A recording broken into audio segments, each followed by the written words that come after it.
Kerajaan Pakatan Harapan semata-mata, bukan isu Kerajaan Barisan Nasional semata-mata, tetapi isu ini ialah isu yang melibatkan kedaulatan dan juga keselamatan negara. Kerana jumlah yang ramai ini, mereka berpotensi memiliki kad pengenalan, mereka berpotensi memiliki sijil kelahiran, mereka berpotensi memiliki pasport rasmi, dan mereka berpotensi menjadi pengundi yang boleh memilih siapakah ahli parlimen, siapakah ahli Dewan Undangan Negeri pada mana-mana negeri tempat mereka duduk. Pada 20 November lepas, kita dikejutkan dengan operasi besar-besaran oleh Jabatan Imigresen Malaysia ke atas 680 warga Cina dan sebahagian mereka telah didakwa atas kesalahan berada di negara ini secara haram. Dan sejak serbuan, kawasan sekitar Wisma Mustafa Kamal di Cyberjaya ini telah lengang dan beberapa premis kedai runcit milik orang Cina telah ditutup.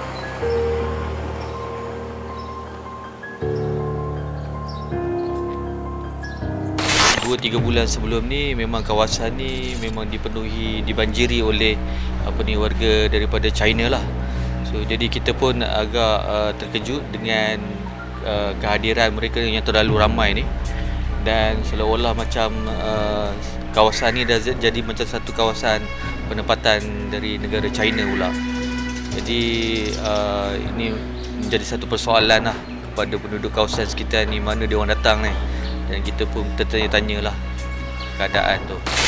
Dia sebenarnya kat cyber ni kebanyakannya, kalau dulu banyak orang hitam, kulit hitam, tapi 2-3 menjak ni banyak tukar colour pula, kulit putih pula. Cuma cerita dia pada saya lah, sebab saya punya pandangan personal kan, kalau datang ke sini bawa rahmat, itu lebih baik lah. Tak kira lah colour hitam ke putih. Tapi kalau yang datang tu, even colour putih sekalipun, kalau datang dia membawa benda yang tak baik untuk masyarakat, untuk agama lebih lagi kan. Jadi saya rasa apa pandangan pun akan mengatakan benda tu tak baik lah. Pada bulan September 2019, pihak polis telah membongkar satu sindiket penjualan MyCard kepada warga Cina di Pulau Pinang. Harga bagi mendapatkan sekeping MyCard antara RM100,000 hingga RM600,000. Kes ini terbongkar apabila seorang warga Cina yang memiliki MyCard yang sah tidak mampu bertutur dalam bahasa Melayu ketika membuat permohonan pasport. Yang terbaru, seramai 87 warga Cina telah ditahan dalam operasi Jabatan Imigresen pada 1 Januari lepas. Kesemua mereka tidak memiliki dokumen perjalanan yang sah serta menetap lebih masa di negara ini.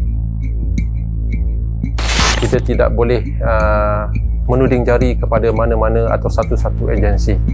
Ini bukan salah satu kementerian ataupun salah satu agensi kerajaan, tetapi melibatkan semua. Saya menyarankan agar pihak kerajaan, terutamanya melalui agensi di bawah Kementerian Dalam Negeri, untuk menangani isu ini dengan penuh serius dan tegas.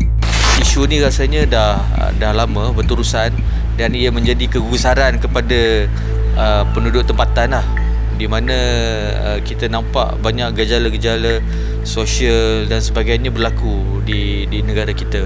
Jadi pihak berkuasa perlu ambil satu tindakan yang menyeluruh, yang bersepadu dan lebih tegas. Pada saya, dia balik kepada kerajaan jugalah. Kalau dia dah tahu benda tu, dia dah masuk lebih 3 bulan, kena pastikan, kena pantau lah kat mana dia orang kan.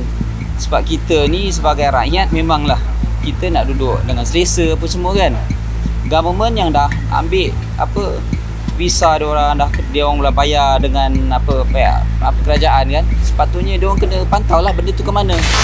Selain pihak berkuasa, majikan dan universiti juga perlu memberi kerjasama menyalurkan maklumat jika terdapat pekerja dan pelajar mereka yang tidak memiliki dokumen perjalanan yang sah atau tidak kembali ke negara asal setelah tamat tempoh. Untuk rekod, negara Australia telah menghadapi masalah yang sama apabila bilangan warga Cina terlalu ramai hingga mengganggu penduduk tempatan.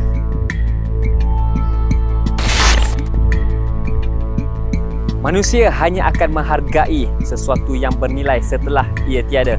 Begitu juga dengan kedaulatan negara. Jangan sampai negara ini terlepas ke tangan pihak asing, barulah kita menyesal Dan ketika itu, tangisan air mata darah sudah tidak lagi berguna.